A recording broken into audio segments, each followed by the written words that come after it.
Hello everybody and welcome back to my channel, Somebody's Daughter, and I just want to apologize because I did not upload for 2 days. It is now the 27th of September, and the last 2 days I spent kind of being a crybaby and kind of packing up my house or organizing everything. I did get a pretty decent amount done. I'm pretty excited for these new changes that are going to be coming in, and in the process of releasing a lot of the stuff that is no longer, or that I am no longer in alignment with. So I have to try to look forward to the things that are to come instead of or grieving what was, or the past, if you will. So that's what I'm doing. Right now I am sitting at work, and I am working today until close, so I won't be getting home until late. I want to do like a morning video and then like an AM video and a PM video, because a lot can happen, especially for me. A lot can happen in a short amount of time, so that it's more thorough in the experience that I am giving and portraying, as in, like, because I didn't upload or video for 2 days, and in those 2 days I'm sure if I was being consistent and making sure that I was doing like the AM and PM, then I probably would have had, like, you know, things that I was thinking about or whatever that I would be able to portray, but I didn't. So I am going to try to commit further to the AM and PM uploads, because see, what happens today for me at work could affect how I feel tonight, opposed to in the morning. Do you know what I mean? So thusly, anyway, packing. Okay, so I have talked to the homeless shelter, and they need some verification for my emotional support animal, so I have to try to send an email to my doctor so that she can send me a note so that I can get my animals verified. With that being said, I also have to get 2 of my cats vaccinated, and I think that's it for that. I have to also, somewhere in here, get a storage unit so I can start moving what I'm packing to a storage unit. Alright.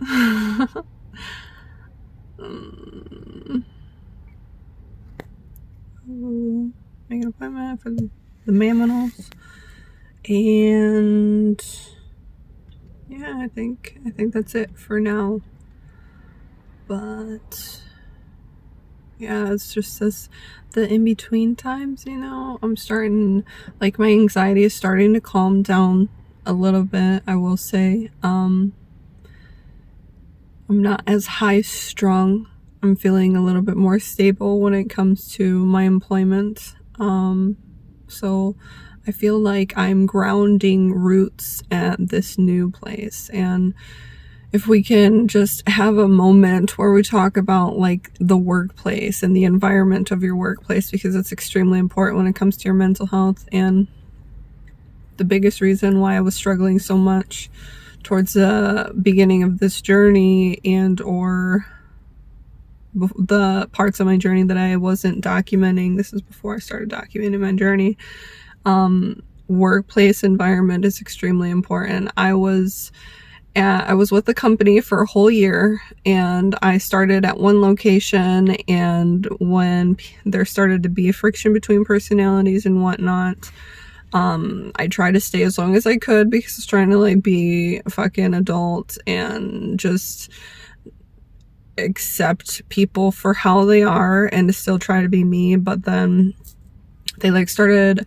messing with my tools, and that can get expensive. So I ended up just like, I walked into work, I did what I was supposed to do, and then one of my tools wasn't working, my first client of the day. So I showed my boss and I'm like, look, do you see this? This is not supposed to happen. It wasn't like that when I left last night, and now it is like that. So that's just telling me that not only is somebody messing with my stuff and so comfortable to be able to disrespect me like this, and then also gaslighting, because like, oh, why is it like this? That's somebody trying to make somebody else's version of reality not what they think it is. It's fucking with somebody's head. So not only that, but also like I closed that night and I opened the next morning. So for somebody to come in after hours and fuck with my shit is extracurricular. So like on that day, I was like, this isn't supposed to be like this. This is how it is. And I am leaving. I'm walking out. I've got up all my stuff and I left.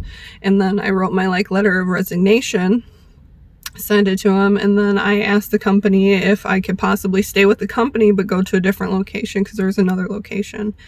I ended up being able to go to this location, but yet again, a conflict of personalities, but this time it was my boss or my manager opposed to a coworker. So it puts me in a more uncomfortable situation where my boss is the person who's inflicting this energy, and because she's a higher rank on the totem pole than me, then I'm stuck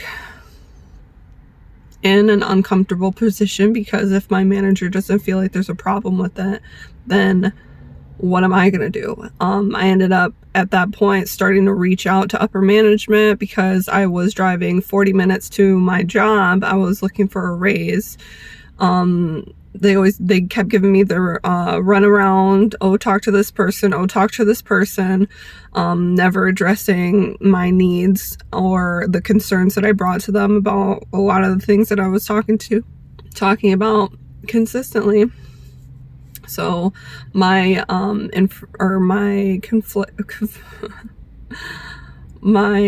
concerns were not emphasized, and eventually I'm like, all right, well, nobody seems to care about my unfavorable circumstances. So at this point, I'm going to start looking for another job. And I was getting incarcerated at the end of the month, and this was all in August. So when I had my last day, and then I was supposed to, I told my boss that I would let her know about scheduling me after my incarceration, because I didn't know if I wanted to come back, and I had told her that. And then on my last day, I was like, I'm gonna put in my 2 weeks, and she's like, okay, well, when's your last day? And I was like, today, because I had already planned to do my incarceration, because I had to go for my incarceration, which was 2 weeks long. So on my last day, I was like, I'm putting in my 2 weeks, and this was it. And it was. She did not like that, but she does a lot of shit that I didn't like, so I didn't really care. I was like, I'm not putting up with this any longer. Like, I understand that maybe you understood that you had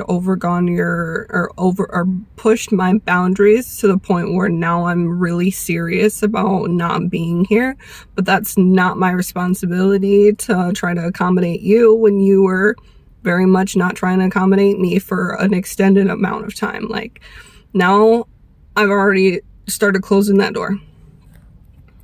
So I started at another company, and to do orientation, and then to do like a Zoom meeting before you can actually start. And just before, I did the orientation, and I did the Zoom meeting, and there was already starting to be a conflict of personalities yet again. And I